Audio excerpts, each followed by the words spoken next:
Hello and welcome. Today, we're going to tackle a pretty huge task, trying to remember the structure of the Indian Constitution. It's this massive, incredibly important document, right? But what if I told you there's a simple trick that unlocks its entire core framework? I mean, seriously, where do you even start with a document that huge? It's totally overwhelming. It's like someone just handed you an encyclopedia and said, go on, memorize it. But don't you worry, we're about to make this shockingly simple. That's it. That's the secret. It's not about endless repetition. It's about one simple sentence that tells a story your brain will actually want to remember. Okay, so let's get right into it. The technique we're going to use is a really powerful memory tool called a mnemonic.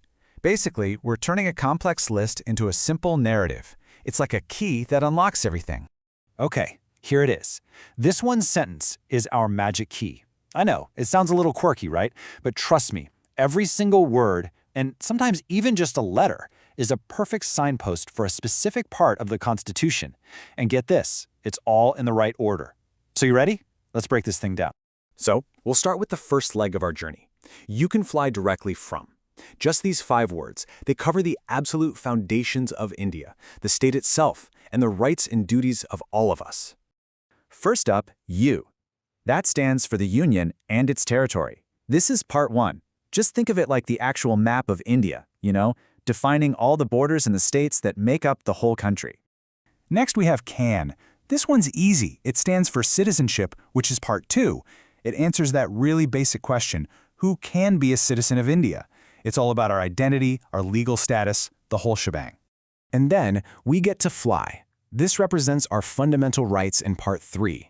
These are the absolute core rights, freedom of speech, equality, the stuff that lets every citizen spread their wings and, well, fly, to live a life with dignity and freedom.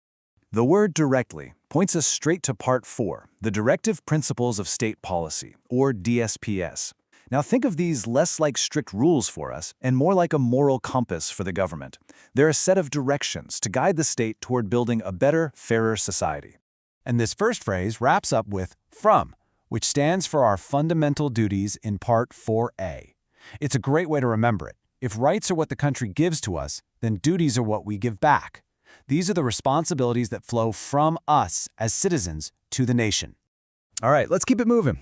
Let's see how the rest of this story plays out. The second half of our sentence, US to UP, to meet child of Shyam and Ram, this is where we get into the nitty-gritty of how the government is actually structured. So our journey continues to the US, and the U here stands for the Union Government. That's part V.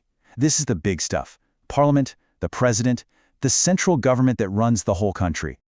Well, what follows the Union Government? The states, of course. So the S in US stands for the state governments, which you'll find in part V.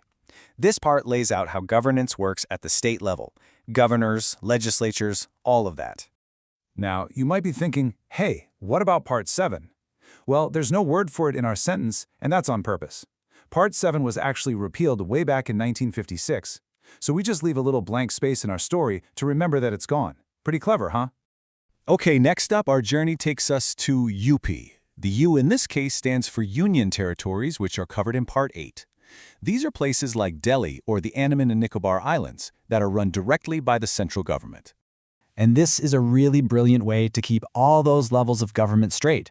Our little story gives us a perfect hierarchy. The U from US is the big one, the national union government. The S is the next step down, the state governments, and that U from UP, that's for the union territories, which are looked after by the central government. Simple. The P in UP takes us all the way down to the grassroots level. It stands for Panchayats, which you'll find in Part 9. This is really the foundation of democracy in India. It's that system of local self-governance in villages across the country. So, from the villages, where do we go next? To the cities, where people meet. And that's our word for municipalities in Part 9A. It's the urban version of the Panchayats, the system that governs our towns and cities. So after we meet in the cities, we get to meet the child. This word represents cooperative societies, Part 9B. And it's such a great little metaphor, isn't it? Just think of co-ops as the child of a community effort, something born from people working together. So whose child is this? Well, it's the child of Shyam and Ram. Our first name, Shyam, is our key for Part X. This part is all about the administration of scheduled and tribal areas, making sure their unique cultural and administrative needs are met. And finally, we get to RAM. This stands for relations, specifically the absolutely critical legislative and administrative relations between the union government and the state governments, which you'll find in Part 11. This part is really the glue that holds the whole federal structure together.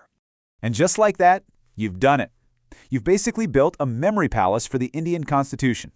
You now have this incredibly powerful yet simple tool to remember its entire foundational structure. All right, let's just do a super quick run through one last time. You got this. You can fly directly from, that's your union, citizenship, fundamental rights, directive principles, and fundamental duties. Then US, that's the union and state governments, to UP, that gets you union territories and panchayats. And the grand finale, to meet child of Shyam and Ram, that's your municipalities, cooperatives, scheduled areas, and relations.